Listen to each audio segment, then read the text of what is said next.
আসসালামু আলাইকুম সুপ্রিয় দর্শক বন্ধুরা সবাই কেমন আছেন? আশা করি সবাই ভালো আছেন। দর্শক বন্ধুরা বরাবরের মতন চলে এসেছি পেঁয়াজের পাইকারি হাটে।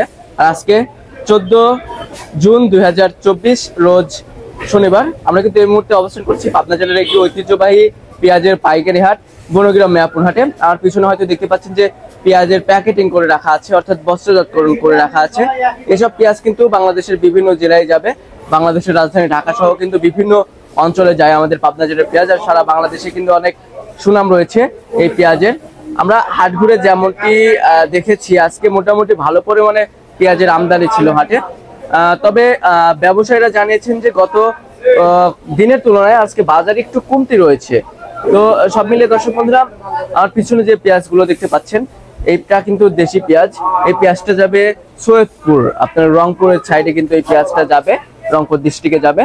সব মিলিয়ে দর্শক বন্ধুরা আমরা হাট ঘুরে যেমনটি জানতে পেরেছি আজকে প্রতিমন পেঁয়াজ বেচা কিনা হয়েছে সর্বনিম্ন 16 থেকে শুরু করে সর্বোচ্চ বাজার রয়েছে 1800, যেটা খাওয়াতি পেঁয়াজ বলে, অর্থাৎ মার্কেটে যে পেঁয়াজগুলো চলে আর কি, সেই পেঁয়াজগুলোর বাজার রয়েছে আজকে আপনার 16 থেকে শুরু করে 1800 টাকা অবধি, 40 থেকে 45 টাকা কেজি এখানে বেচা কিনা হয়েছে। এবং সৈয়দপুর গিয়ে কিন্তু এই পেঁয়াজটার কেয়ারিং খরচ মরচ, যে হাট খরচ, লেবার খরচ সব মিলিয়ে কিন্তু প্রতি কেজিতে 5 টাকা খরচ পড়বে, যেটা 40 করে বেচা কিনা হয়েছে। অর্থাৎ যেটা 1600 করে বেচা কিনা হয়েছে সেটার বাজার মূল্য ওখানে গিয়ে পড়বে আপনার 1800 করে, অর্থাৎ 45 টাকা কেজি। এবং যেটা 45 টাকা কেজি বেচা কিনা হয়েছে, অর্থাৎ 1800 টাকা প্রতি মন যেটা বেচা কিনা হয়েছে, সেটার বাজার মূল্য ওখানে গিয়ে পড়বে 2000, অর্থাৎ প্রতি কেজি পড়বে 50 টাকা।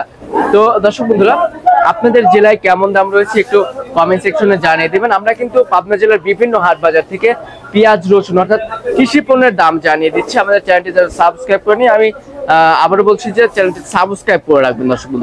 দর্শক বন্ধুরা আমরা কৃষকদের সাথে কথা বলে যেমনটি জানতে পেরেছি এখন বর্তমানে যে দাম রয়েছে এই দামে পেঁয়াজ বিক্রি করে কিন্তু কৃষকরা তেমন ন্যায্য মূল্য পাচ্ছে না। তো কারণ কৃষকরা জানিয়েছেন যে যদি 2500 করে বাজার থাকতো তাহলে কিন্তু কিছুটা ন্যায্য মূল্য পাইতো কৃষকরা। তবে দর্শক বন্ধুরা আমাদের বাংলাদেশে কিন্তু কৃষকের ঘরে এখন পর্যাপ্ত পরিমাণে পেঁয়াজ রয়েছে। এই পেঁয়াজ থাকা অবস্থায় কিন্তু এলচি পেঁয়াজ একদমই দরকার নেই, কারণ আমাদের বাংলাদেশে যে পেঁয়াজ রয়েছে এই পেঁয়াজ দিয়ে কিন্তু অনায়াসেই চলে যাবে 3-4 মাস, প্রায় বছর শেষে হয়ে যাবে। আর এরপরে কিন্তু আবার মুড়ি কাটা যে পেঁয়াজটা রয়েছে সেই পেঁয়াজটা কিন্তু রোপণ করবে কৃষকরা। তবে আমাদের বাংলাদেশের কৃষকরা যদি ন্যায্য মূল্য পায় তাহলে কিন্তু তারা পেঁয়াজ চাষ করতে আগ্রহ বোধ করে, তখন কিন্তু আমাদের অন্য দেশের উপরে নির্ভরশীল হতে হয় না। তো সব মিলে আমাদের কৃষকের দিকে ফোকাস দিতে হবে। আমাদের কৃষক যদি বাঁচে তাহলে দেশ বাঁচবে। আমাদের বাংলাদেশ কিন্তু কৃষি প্রধান দেশ। তো দর্শক এই ছিল আমার কাছে পেঁয়াজের বাজার থেকে সর্বশেষ বাজার পরিস্থিতি। দেখা হচ্ছে পরবর্তী কোনো ভিডিওতে। এ পর্যন্ত সবাই ভালো থাকবেন, সুস্থ থাকবেন, অপরকে ভালো রাখার চেষ্টা করবেন। আল্লাহ হাফেজ।